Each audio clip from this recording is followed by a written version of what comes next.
Good evening and welcome to the Tuesday, September 29th, 2015 School Committee meeting. We're happy to have you join us. This meeting is being recorded by Easthampton Media. The School Committee would like to recognize and thank Tim Riley of Easthampton Media for taping tonight's production. Easthampton Media channels 191, 192, and 193 is looking for volunteers. If anyone is interested in helping to tape city government meetings, please contact Kathy Lynch at 413-203-1360. Superintendent Fallensby, do you have some announcements for us? Yes, I do. The next school committee meetings are October 13th, 27th, November 10th, and December 8th. Meetings will begin at 6:30. There is a half day of school on Thursday, October 1st for teacher professional development. There is no school on Monday, October 12th due to Columbus Day. There is a half day of school on Thursday and Friday, October 22nd and 23rd due to parent-teacher conferences. Thank you very much. Do we have any correspondence? There's no correspondence. Do we have gifts? We do have a gift. Motion to accept with gratitude and appreciation the following from Mr. and Mrs. James Zimmerman for items valued at $300 to the World Language Department at Easthampton High School. Second. All those in favor? Aye. Aye. Thank you very much. At this time is the public speak portion of our meeting. If anyone here would like to come and address the committee, welcome to do so. And if not, we will move on to our Finance Subcommittee report. We met last Tuesday, the 22nd, to go over the transfers requested to align projected spending to anticipated needs, which I guess we'll talk about later on under matters for action. And those minutes you'll get, I suppose, at our next full meeting. But you have all the notes that we're going to go over later anyway. Right. Okay, very good. Policy Subcommittee. Nothing to report. Okay, and we don't have Wendy Blumenthal here with us this evening, and she is our Collaborative for Educational Services representative. So we will be passing on the CES update report at this time. Moving on to the superintendent's report. Thank you. This evening I have the principal from Easthampton High School, Kevin Burke, here. And I also have Meredith Felice from Whitebrook Middle School. They'll both be presenting their school improvement plans. But I'm going to start with Mr. Burke, who is going to talk about the Easthampton High School profile that you have in your packet. And then he can proceed from there to tell you about his school improvement goals. Kevin?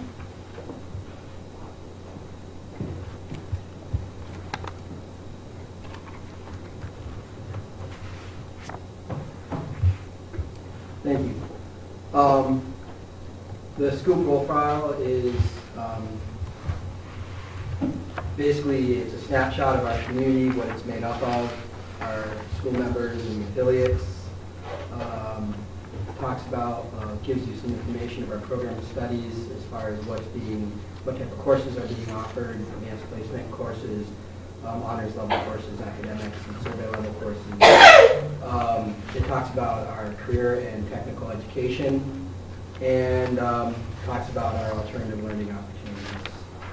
It also addresses our early graduation and graduation requirements, our marking systems, clubs and activities, which sports are offered at the high school, our grading scale, which changes depending on whether you're taking a advanced placement class, an honors, or an academic class.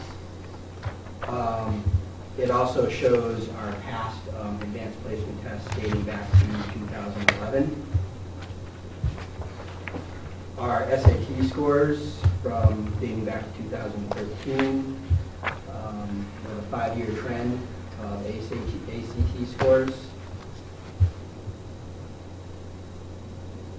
And then it lists colleges where our students have been accepted since 2015. So it gives a good overview. This is something that is given to colleges as they come in and talk to our seniors or our juniors. And it is also posted on our website.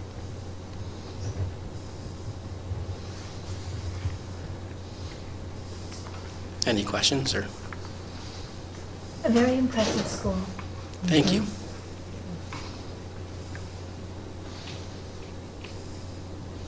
If there aren't any questions, I can move on to my school improvement goals.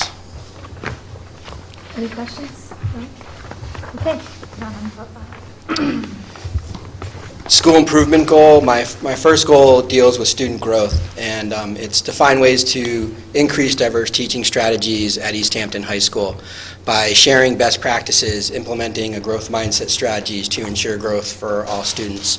One of the things that we've had with our PD that's been ongoing, we brought in Andrew Watson, who came in and talked to us about growth mindset. And he did a 3-hour PD in our August PD, which was great.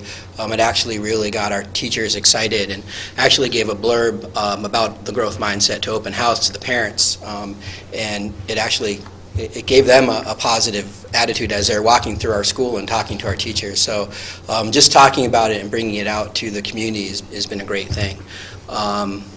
And obviously, portraying that in the classroom, which is what we're doing in PD for strategies as far as how we communicate with students to help their education. Can you just summarize briefly for us what that really is all about? A growth mindset is versus a fixed mindset. So in other words, students in the past, or still do, will come up and say, I'm just not good at this subject, I'm not good at math, or I'm not good at English. Where the message we want to get across as educators is, well, anything you work hard at, anything you put the effort into, you can get better at. So even though you might not succeed in math in the past, if you put the effort into it, go through and try strategies that the teachers are teaching you, you are going to get better at it. So it portrays hard effort, hard work, perseverance is what's going to improve you in anything you do, which works in a school setting, and it works if it's athletics, it works in your personal life. So, do you want me to go through my key action steps in my goals, or Why don't you maybe just summarize them? So, and Kevin, actually, before you start that, I'll just interject now because it's maybe the appropriate time. When you walk around in the high school, you'll see signs, as well as in the middle school, that articulate the belief system that goes with growth mindset. Like, if I work harder, I can do this. And so it really is very inspirational to see it, ever present. So you can maybe talk a little more about it. So the first step is providing professional development on growth mindset, which we started off at the beginning of the year. And we're going to be working on professional development with growth mindset in our PD throughout the year. Teachers will be getting into teams, they'll be doing research, they'll be researching strategies, and then they'll be implementing it in the classroom. We're going to provide support for teachers to actually observe other teachers in the classroom, and what we started doing is working within the departments.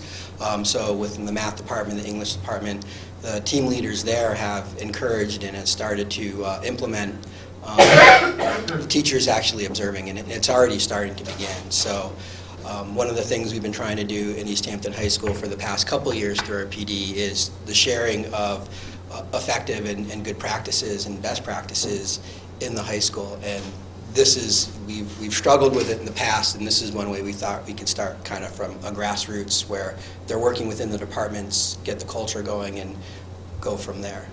So it's starting to begin. And we're using team leaders to help facilitate that too, through the team leader departments and the meetings. And, with a goal that at least 80% of our teachers get into at least one other classroom this year. Questions on my first school improvement goal? Up until this point, what percentage of the staff has been doing that? I don't have that yet. I mean, through the last department meeting, teachers started talking to it. I was in the math department meeting, and it was a very positive conversation. The notes I got for feedback were also positive. So I know that it's already started as far as teachers are planning to go in. I don't know if teachers have actually gotten into classrooms yet, but the conversation has already happened, and they've already started planning going into classrooms. Any other questions? My second school improvement goal focuses on college and career readiness. It's to identify at-risk students and interventions required to help them graduate from Easthampton High School and be prepared for either college or a career. one of the things that our data has definitely showed us is with our at-risk students, we can have a higher dropout rate. We need to support them within the classrooms. So one of the things we need to do is look and see what are we doing and what can we do better to actually support these students. So we're working on creating a list of interventions, and then we're going to see what needs to be improved within those interventions. Just formed a dropout prevention committee, which consists of guidance, administration, and teachers. We are going to look at the at-risk students, and we're going to basically target interventions. And we're going to, one of the things that we want to do too is try to include Whitebrook Middle School in our dropout prevention, because one of the things that we know is this doesn't just happen in the high school. We want to start looking at these students when they're in 7th and 8th grade so that we can follow them through. By the time they get up to the high school, we can be prepared.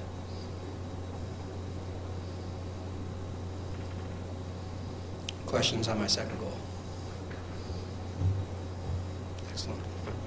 We'll move on to my third school improvement goal, which is improving communication. We want to increase effective communication between administration, teachers, staff, with parents, community, and community organizations. We're going to continue to improve the Easthampton website. One of the things we're actually looking at is changing the format. In fact, we've moved on to a different site from Google onto what's called a Weebly Site.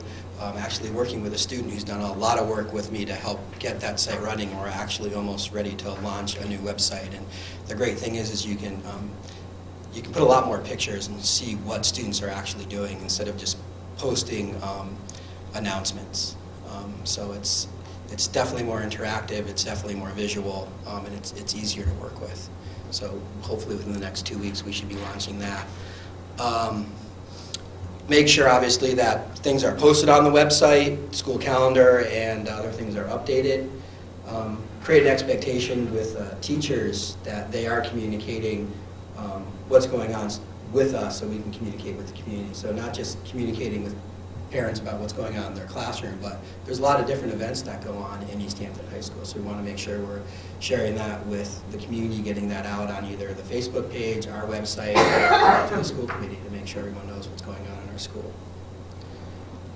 And also with the new high school to find ways that we can use the facility to benefit the community and our students, and we're working on things to do that too. And those are my 3 goals.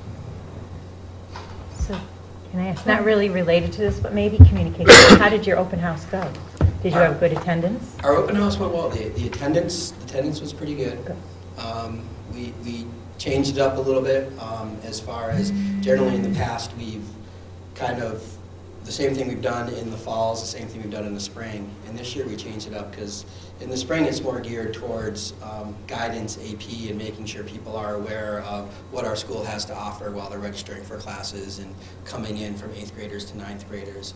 And we do have the 8th graders that come up in the spring, so there's that mix too. Where in the fall, it's more about our school and showing what we're doing. So we focused more on the growth mindset, our PD. We focused on the website. We actually had a parent portal sign up, which was actually very effective through guidance. So I think that by the end of the night, it was kind of nonstop where parents were actually learning how to access the parent portal and get on. So it was good. I think it's nice that you did focus on something different this time, because I know I've often heard from parents, oh, I've heard that presentation before, I won't go, or I've already done that. And if once they have met the teachers once, then they feel they don't need to go. Whereas if changing up the whole intro. Which is true, because I think it's been the AP focus the for a past while. couple of years, Yeah. and it has been true. I know I was thinking, I've already heard this, so why go again? Right. But good. So I think that's great. If you continue to kind of mix up the initial information, parents might be more inclined to want to come every time. Yeah, that's great. That's good. Any other questions? I just had a brief question. On the second the second school improvement goal, it seemed really focused on dropout prevention. I guess I was under the understanding that we had maybe a 1 or 2% dropout rate at most. Maybe my information is incorrect, or maybe I'm just reading too much into what's... It's part of it. It's to identify the at-risk students, and that includes dropout prevention. And one of the things that we noticed last year was that our dropouts started to increase. So this is something that we want to jump in front of before we're back to where we were beforehand. But it's not, the whole goal is like, not just dropout, but at-risk students in general. Okay. Thank you for the clarification. And while we have them here, may I ask so how are you like in your first few weeks in your new job and your new role? And how's it going?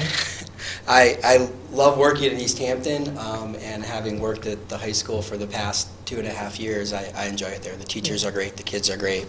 It's a great community to work in. So Good. Fun job. I enjoy it. And I'm getting very positive feedback from the community and from Easthampton families and students about both Kevin Burke as principal and Sue Wilson as assistant principal. So it appears that they're making a good team, and I'm looking forward to lots of good things this year. I've heard the same thing, because you know the kids from Whitebrook, so. And that's where, and I recognize that when I was there, and as the kids came up from 9th graders, Sue knows them. So Sue has been great at shedding a light on what's going on with the incoming freshmen, and she also knows the ones that will be coming up in the future years. So yeah, I think it's a good thing. You guys are a good team. That's nice. The freshman barbecue, too. We didn't talk about that too much at our last meeting, but that was a big success. It was too. a big success, That yeah. was awesome. And I'm always so impressed by all the faculty that are present. It's really quite a nice tribute to the students and the school, and what a great staff we have. I agree. Yeah. It was a good event. Okay, thank you very much. Thank you. Thank Thank you, you. Mr. Burke. And now I'll have Meredith Felice, our principal at Whitebrook Middle School, talk to you about her school improvement plan.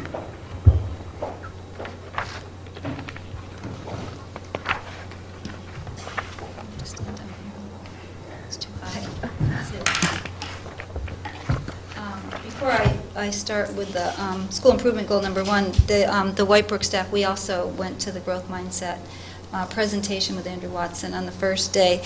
The high school had already done a little bit the year before, so we went to a first hour, he did a kind of an intro for the whole Whitebrook and the high school, and then the high school stayed for another couple hours, I think, with him. But I think it was the most excited our staff has been about any PD in a long time, and they were kind of upset we couldn't stay for the second part of it. But you know, I didn't know how, you never know how PD is going to go until you're kind of in the middle of it. But it's been a great thing, and like the superintendent mentioned, we have a lot of posters up. People are really embracing it. We talked also about it at open house, and it really is a concept that can be, you know, used in school but also at home. And it's a lot of parents talk to us at open house about how, like, I think I have a fixed mindset, I need to change that. So, you know, it's really about praising the process that kids go through to get an answer or work out a problem, not actually the answer. So probably the most posters we have here is teachers have big, huge things that says "not yet," because that's instead of a student thinking, "Oh, I didn't get that, I can't do that," the teacher just says, "No, you didn't get it yet." So it's all about the yet. So that's one of our focuses this year. Our first school improvement goal is to increase student achievement in all classes by increasing active student participation in learning. So again, this is, we worked on this a lot last year, and we're continuing on with just making sure that our classrooms are really active, that students are engaged. The first faculty meeting of the year, we just did kind of a group carousel about what does engagement look like, because it looks different to different people when they think about what student engagement is. It's not just about, you know, kids looking busy and not off task, but, you know, really what engagement is. So that was our first activity, to come up with like some common definitions of what we're looking at this year and what we're focusing on. And then one of our goals is to see in every class an increase of a structured model to deliver small group instruction. So in any class, we were hoping for about 15 minutes of direct instruction of a new lesson, and then groups breaking down into working in groups or partners, just a more active classroom where students are doing most of the talking and teachers are kind of acting as facilitators. And we're going to have PD to promote other strategies for student engagement, especially through effective questioning. And we're hoping to get our paraprofessionals included in that PD as well, because they're a big part of a classroom. And I noticed last year that was an area that we could improve on, is including our paras in some of the engagement PD. And then there'll be an expectation of evidence that teachers are using those techniques to promote engagement when I do an observation, but also, as Kevin mentioned, we're really going to try to get teachers to be able to observe each other, which we haven't done a lot of, and that's going to be definitely something we're going to accomplish this year somehow. It's difficult, with scheduling and coverage, but it is a really important thing for teachers to be able to go in. And it doesn't need to even be this, math teacher observing a math teacher, just to get in and see someone else's practice and see these things. So we're going to do that this year. Questions on goal number 1? So our second school improvement goal is to develop an instructional leadership team called an ILT to focus on finding effective ways to increase student achievement. So historically we've had curriculum team leaders at the middle school, one for math, one for ELA, one for social studies, one for science. But we decided last year that we were going to change that up also and have more of an instructional leadership team, not a group of people that were really focused on what books we needed to order or what materials people needed, but really to be an instructional leader. And I'm working with Polly Parker, the curriculum director, and with the support we get from the state in forming this team. They're going to be really actively involved in our first few meetings, facilitating, and I'm really excited about it. I think we have, I presented to the faculty in August what this was going to look like. We gave them some articles to read, and then we had people apply who are interested. So I'm just in the process this week on deciding, who's going to be on the team. But we have a lot of faculty that are interested in doing it, so it's great.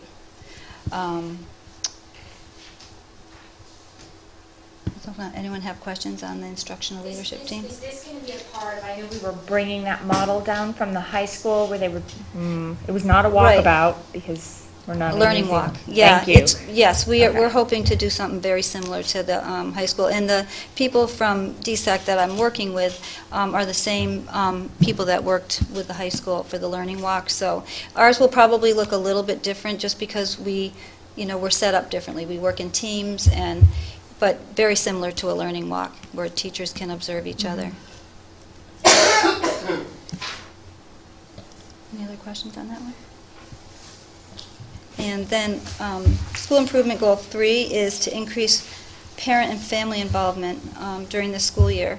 So historically there's been a lot of families involved at the elementary level, and then when people get to middle school, it's mostly the kids don't like their parents to be involved or come to school activities or get involved with classroom things, but we're going to make a real effort to have more families involved because it is such an important piece for a middle school student to have family support and to have their family really actively involved in their life. So we have a lot of activities. Our first one is a walk on the bike trail for families in the middle of October. So we're going to say, families can bring younger children on bikes or we can walk.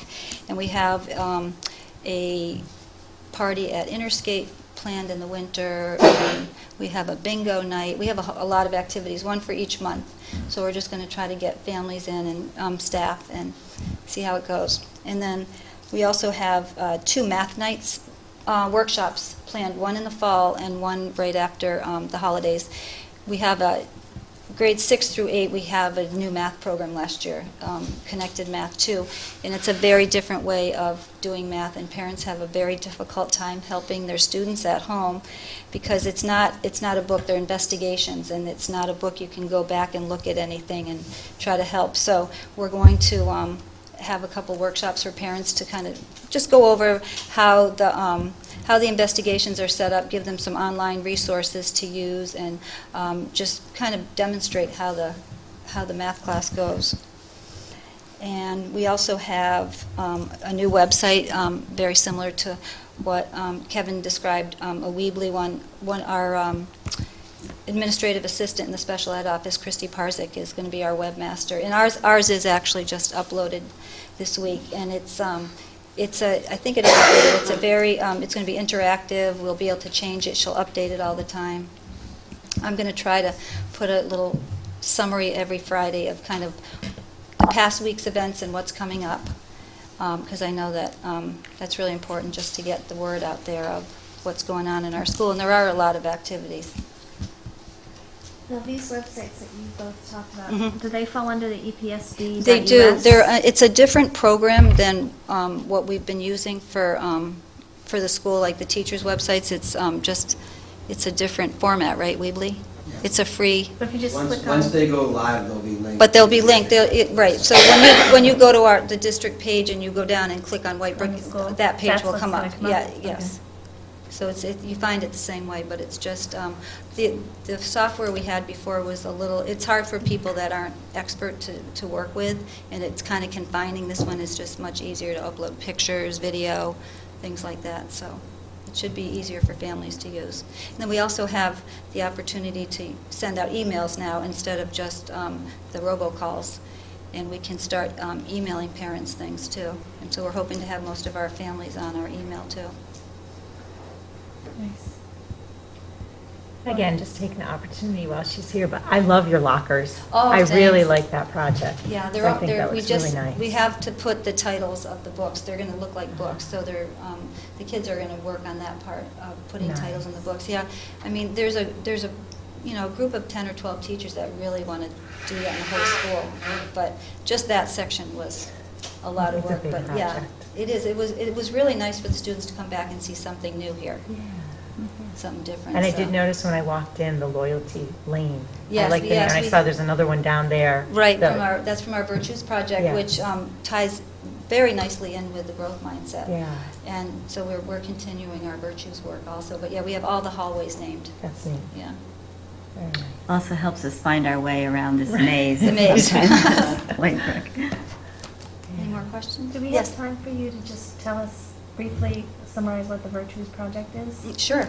The Virtues Project is, it's more than like a social skills or a character education program. It's really just looking at the strengths and the strength virtues in students or in staff, and growth virtues, like what do we need to work on. And just last year, our first year, we learned to speak the language of the virtues. So if a teacher was in a classroom and say a student was working on a math problem, instead of saying,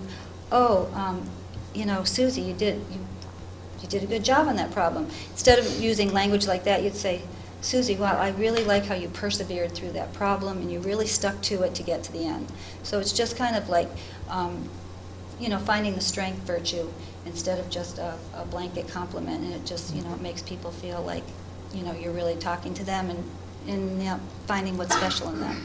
And then growth virtues, we're using, even as part of discipline or restorative justice, when someone comes in, if they've had to come to the office for any reason, we really talk about like what growth virtue you need to focus on, how are you going to make this right to go back and be part of your class community. And it's, the kids, after a while last year, they'd come in and they'd say, oh God, do we have to like talk about a virtue again?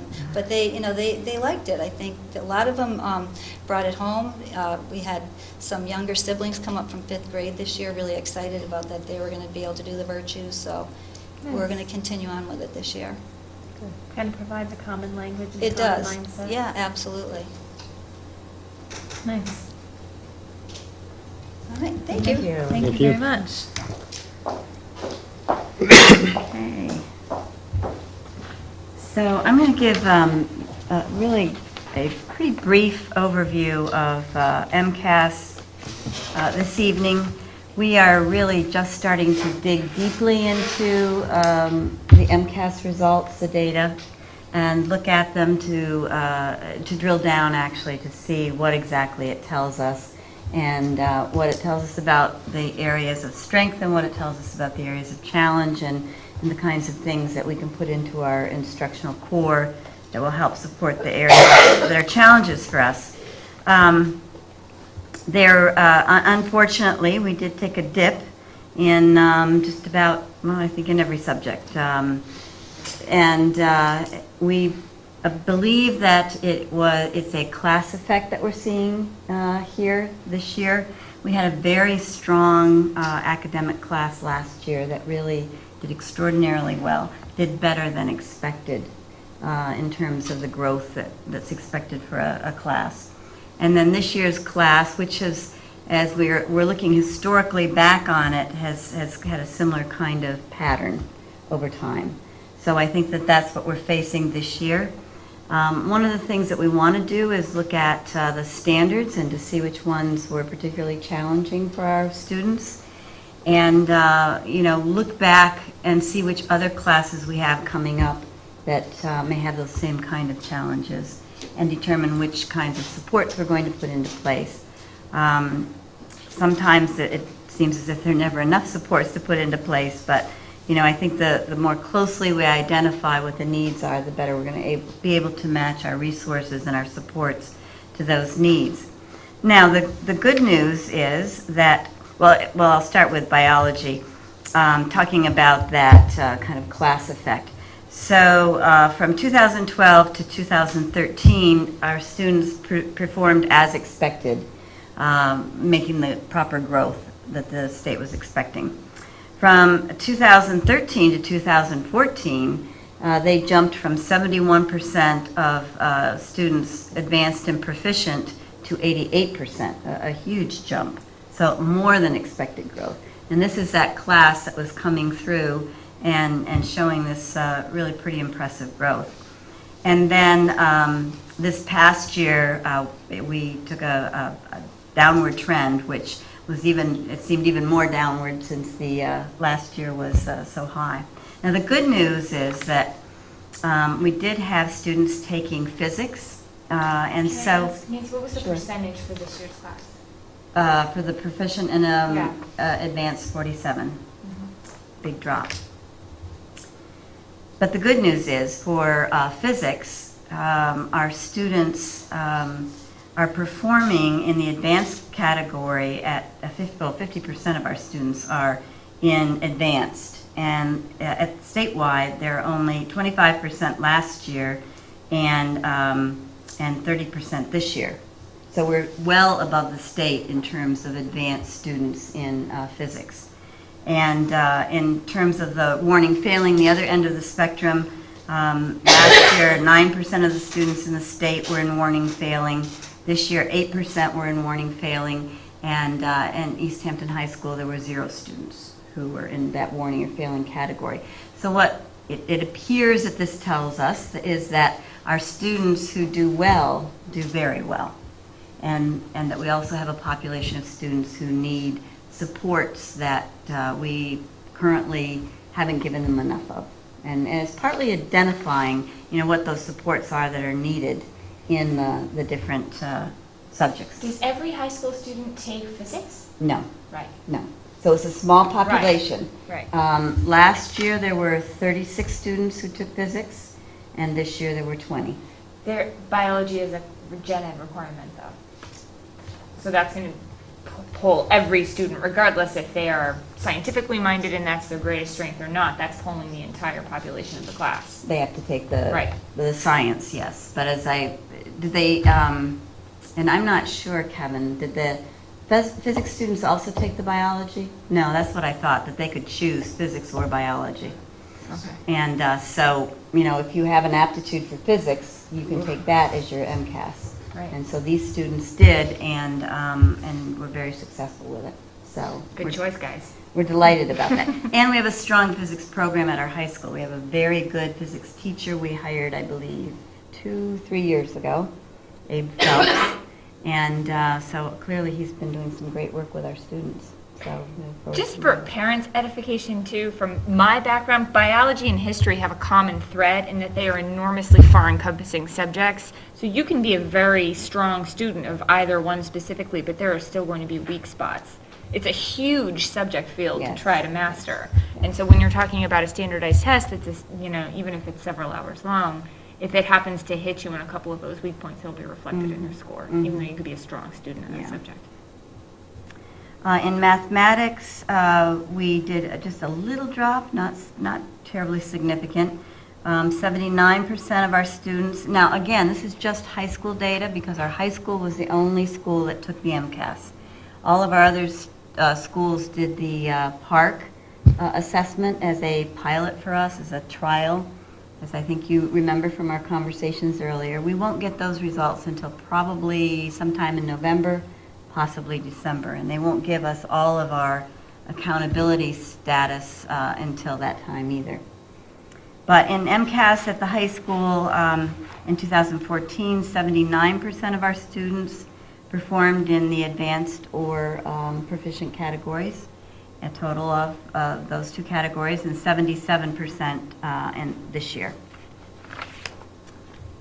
And in English Language Arts, we had 93% of our students perform in advanced or proficient last year.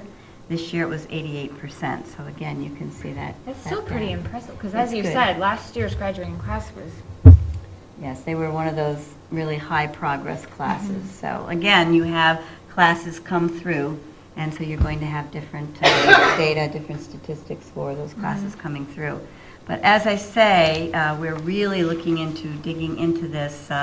Polly Parker, our Director of Curriculum and Grants, data analysis is her specialty. I think she's been here to present at the school committee before. And so she's having a great time now, really digging into the data. She loves it. And so I will ask her to come to a school committee meeting in the future and give you a really detailed report on the MCAS and the PARC once we get our PARC. Could we put a note on that too, just to ask her for data about the biology test statewide that year specifically? Because I wonder if it wasn't something to do with that. Certainly. Okay. And that would be my overview of MCAS. Any questions on that? When do you expect the detailed report? Well, probably we could do, well, let me ask you what you would like. So I could have the MCAS detailed report in one of our October meetings. We won't get the PARC assessment until November. We could do them in two separate presentations. Would that be I think that's preferable? better. So why don't we say, I'll talk with Polly Parker and see which of those two dates in October, we do have 2 dates in October, Yes. which of those two would work for her, and we'll do that in October then, and then we'll do the PARC after we get those results. One more question about the park. I know when we had made that decision, I thought part of what was enticing about park moving forward was that we were expecting to get those results earlier than we historically got MCAS results. Is this just because it is the pilot year that it's so far delayed? Okay. It is. They expect that it will be a much quicker turnaround in the future. Also, of course, they're hoping that it will all be done computer-based, and which will make the turnaround even faster. The advantage of us taking the PARC, as I've mentioned before, is that we're held harmless. So whatever our accountability status was last year, it will remain the same or go up if the results are better. You know, the preliminary results are showing that our students aren't performing as well on not just Easthampton, but across the state on PARC as on MCAS, but that's to be expected. It's a very different assessment, and any new assessment takes time to get used to. When MCAS first came into place, in the district, I remember it well, and teachers were struggling to think about how they needed to change instruction to prepare students to, to be successful. And the real goal of these state assessments is to raise the bar for our students in terms of the quality of instruction in our classrooms. And so I think that that's it does help us look at, what our students know and what their strengths are and what their challenges are. So we will anticipate those PARC results, and we'll use those to help us look at our curriculum and look at our instruction, and also think about, are there new ways that we want to support our students to become career and college ready? Because ultimately, that's really what it's about for us. It's not about teaching to the test. It's not about the test. It's about helping our students be the best they can be and be ready for whatever steps they want to take beyond high school. Any other questions? Comments? Okay. Thank you very much. Okay, we'll move on to our minutes from our September 8th meeting, our regular session meeting. No, let me get back up there. Motion to approve? Mhm. Thank you, I'm sorry. Motion to approve the minutes from our last regular session dated September 8th, 2015. Second. All those in favor? Aye. Aye. I need to abstain. I wasn't there. Abstentions? But we don't, it doesn't, okay. I'm okay to still, yes, thank you. Okay. Okay. Warrants and payroll. Motion to approve the school payroll dated October 1st, 2015, in the amount of $441,855.82. Second. 82 cents. All those in favor? Aye. Aye. Abstentions? Motion to approve the accounts payable authorization for payment dated October 1st, 2015, in the amount of $196,899.69. Second. All those in favor? Aye. Motion to approve the school payroll dated September 17th, 2015, in the amount of $443,462.61. Second. All those in favor? Aye. Abstentions? Motion to approve the accounts payable authorization for payment dated September 17th, 2015, in the amount of $157,612.46. Second. All those in favor? Aye. Aye.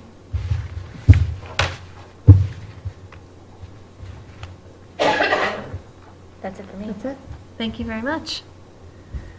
Okay, we'll be moving on to a presentation from Dale. Yes? Yes, Dale is going to have you come forward while they discuss the approval to establish the revolving gift accounts, maybe a little background on that, and then the budget transfer requests. Dale Doran, our Director of Business Services. Hello. The first item is really to pull the high school into alignment with the other schools in that most of them have a gift account already established for the library for the purpose of capturing gifts in order to purchase things for the library. The high school doesn't have one, and they would like one.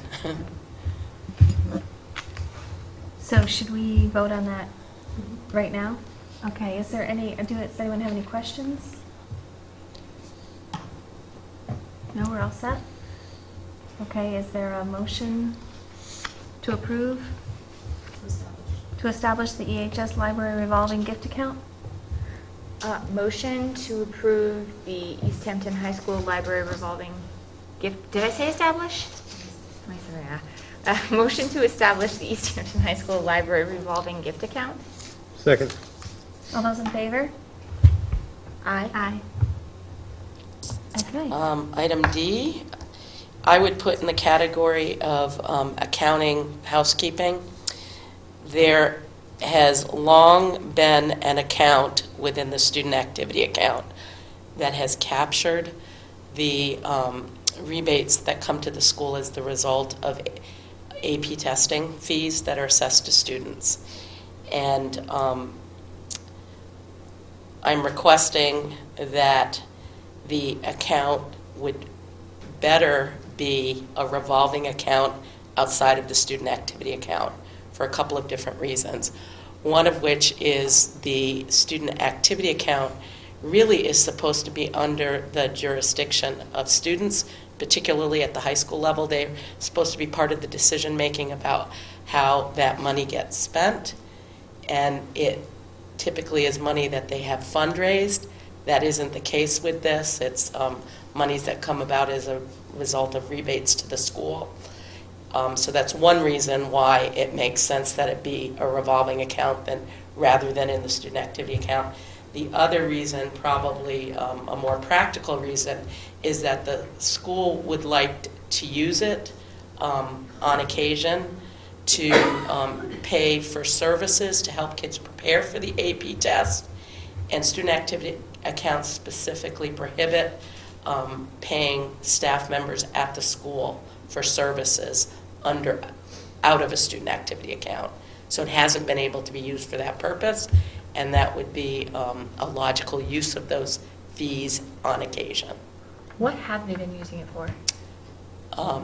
I might defer to Kevin with that. It really hasn't been used for much except to kind of subsidize some of the AP testing as required, which is why we're requesting a change, because it comes into the account, into a student account, and we can't really utilize it. We can't utilize it to help students prepare. We can't utilize it for materials that are needed. And it really is a rebate that comes back to the school from AP. It's not student-generated money. Mm-hmm. I'm just curious, what kind of dollar amount are we talking about generally? That's right. I believe we're upwards of $3,900. So for every $91. About test, we 1,000 get was another. generated last year. Mhm. And currently, as Kevin said, the balance is about 3,900. I was just curious. Okay, Yeah. thank you. Okay, do we have any questions? No. So I move to Motion? establish a testing fees revolving account at Easthampton High School. Second. All those in favor? Aye. Okay. And then the last item that I'll speak about, which is item E on your agenda, also falls, I think, in the category of accounting housekeeping. Not surprisingly, given the timeline by which budgets are developed, often by the time the budget year has started, there have been changes that have taken place. Staff have left, other staff members have come in, students who needed services or programming that you budgeted for may not need it anymore because they're no longer part of the student body. And I met last Tuesday evening with the Budget Subcommittee to present them with a number of budget transfers that are designed to pull funding into alignment with current spending needs, essentially changes that have occurred since the budget was put together last spring. And there's a list of them here that describes what line the funding would be coming from, what line it would be going to, and a brief rationale as to the situation that allows that money to be moved at this point in time. Dan, do you want to just share briefly Well, I was about gonna our just meeting and the consensus we had? See if Lori had any questions, because everyone I'm else- the only one that wasn't there? everyone was there. Yeah. Oh, it Um, makes yeah, sense to me. The finance subcommittee would recommend approving this, and we went over each line with Dale and talked about everything, and it makes sense and seems to be putting the money where the need is for right now. So we were in agreement as a finance subcommittee and to put forth a recommendation to the larger committee to make the approve the changes. Any questions? Okay. Motion, yes, no? Yes. Motion to approve the budget transfer request to align projected spending to anticipated needs. Second. All those in favor? Aye. Thank you very much. Includes my items, thank you. Thank you. Thank you. Sue, we adjourn to executive session? Okay. Motion to adjourn to executive session? Second. All those in favor? Aye. Aye. Thank you very much.